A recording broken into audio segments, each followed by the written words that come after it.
আসসালামু আলাইকুম রহমতুল্লাহি বরকাতুহু। হাইব্রিড টমেটো গাছ সহ গোড়া থেকে তুলে ফেলতেছি, কারণ গাছ সহ তুলে ফেলে যে বাড়িতে নিয়ে সামার মধ্যে রাখি টমেটোগুলো তাড়াতাড়ি পাকবে না। আধা পাকা অবস্থায় নিতেছি, অনেকদিন থাকবে, 2 মাস 2.5 মাস করে থাকবে আশা করি। প্রতি বছর এরকম নিয়ম করি, কিন্তু হাইব্রিড এগুলো কিন্তু বলতে পারতেছি না। দেশগুলো তো আমরা এরকমই করতাম, দেখি কী হয় ফলাফল। যা করে আল্লাহ ভালোর জন্য করে।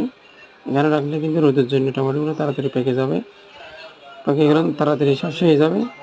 দীর্ঘদিন ধরে রাখি খাওয়ার জন্য এই প্রচেষ্টা করা হয়। সামার মধ্যে রাখলে বাড়ির ভিতরে একদম ঠান্ডা জায়গার মধ্যে, শুষ্ক জায়গার মধ্যে রাখলে এই যেরকম নিচ্ছে এরকমই থেকে যাবে, আস্তে আস্তে আস্তে আস্তে পাকবে, অনেক দিন ধরে খাওয়া যাবে।